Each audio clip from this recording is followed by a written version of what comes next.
Crooked Tree Village, a small Creole community tucked away in Belize rural north, is rich in history and culture. 10,000 years ago, small bands of hunters and gatherers relied on the diverse biological resources of the many bodies of water in this area, like the wetland environment found here. The land was then settled by the Mayas and later Europeans who brought with them African slaves to log timber. From logging camps established along the lower Belize River watershed came the birth of the Creole culture, a varied mix of African and European ancestry. All these insightful historical facts are being preserved inside the Crooked Tree Village Museum. Today, we are in Crooked Tree Village to learn more about one of the community's most important fruit, cashew, and how this fruit has shaped the way of life over the last century. Meet Henry Westby, a cashew producer. He has been working with the fruit since childhood.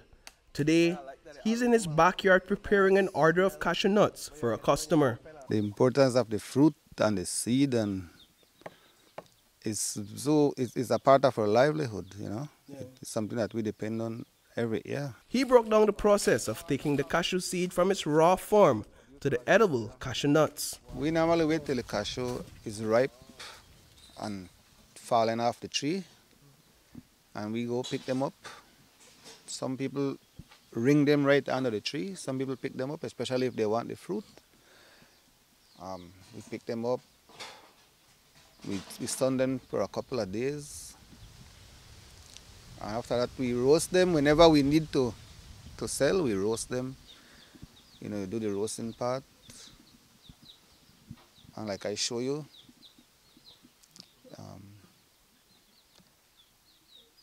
well, the roasting part, you gotta use the pine wood.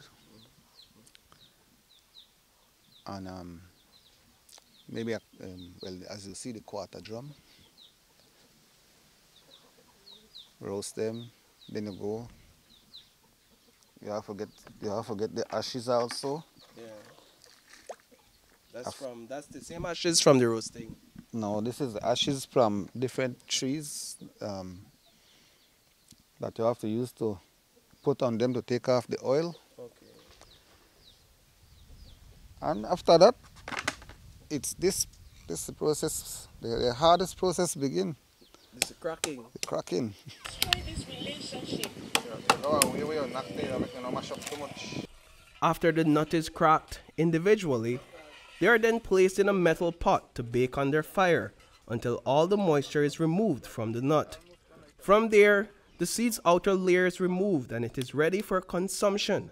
Westby has built a home, bought his vehicle, and continues to provide for his family through the sale of value-added products derived from cashew. Annually, Crooked Tree Village hosts the Cashew Festival to celebrate the long-standing practice of cashew production and the livelihood it provides to 80% of the village's residents. This year's event is only days away, and George Tillett, the chairman of the village, is on the ground making final preparations. I was made to understand that cashew came here from the time of the Mayans and the Indians that settled here before the British. So when the British came here, they did find cashew on this island. The natives who were here used to harvest the seeds of the cashew and take them to Belize town to sell wholesale. They didn't do any processing. And at that time, it was very, very cheap. It was like 2-3 cents a quart for cashew seed. Yeah, so after that, you know, people started learning a way to process these nuts by roasting them and having them packaged off. And now cashew has become a #1 cash crop to the villagers. During a cashew festival, well, first of all, you know, gates open at 10, just like a national agricultural show, where people come in, meet and greet, and people start setting up their stalls and what have you.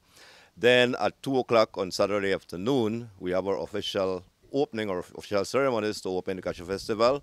I think this year, due to the generosity of the BTB, our keynote speaker will be the Honorable Anthony Mahler, the Minister of Tourism.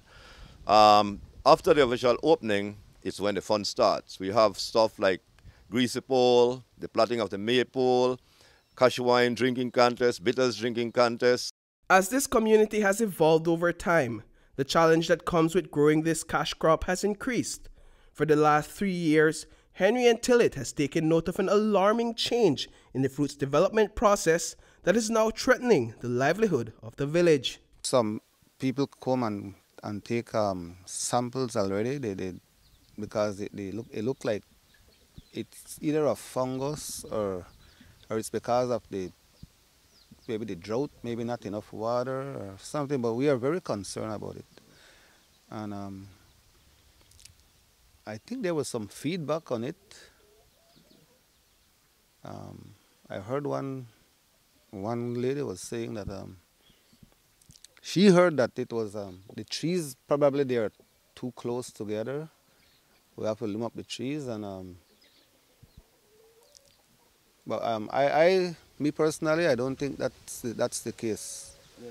Because I have my cashew farm at the back by the Blackburn. Okay. I have a big farm back there, and my trees are not touching each other's. You know, they're young trees trees big enough, but they're not touching each other like that, and they have the same problem like here. Notwithstanding the challenges currently being faced and the quest for answers, hope remains that work of turning the cashew fruit into value-added products will live on for generations. As the knowledge has been passed on to Westby and Tillett from generations before, they're doing the same with others. Somebody could go and pick up maybe, let's say, a half a bucket of seeds. Yeah. Right now, maybe it would take them like maybe an hour. You go roast it, and you could get at least 2 quarts of cashew seed out of that. You could do that, one person could do that in maybe a half a day. And that's money in their pocket. Oh. You know, so small kids, bigger people, everybody is doing it. Wow. It's, we would say it's where the money is. Right now, it is a very lucrative business. As a matter of fact, I could go there and in one day, I could pick myself up probably a sack of cashew nuts. When I process that, I'm good for like $400. So instead of going out there off the island to work for somebody for $50 a day or $60 a day, when I could be in the comfort of my home on my own timing and go in the wild of the village and pick myself up a sack of cashew seed and know I've covered $400 for that day, I can only see this tradition moving forward. Crooked Tree is also home to over 300 species of birds. A fun fact that every villager you encounter will share, because they are just as proud of this as they are of the cashew products. Reporting for News 5, I am Paul Lopez.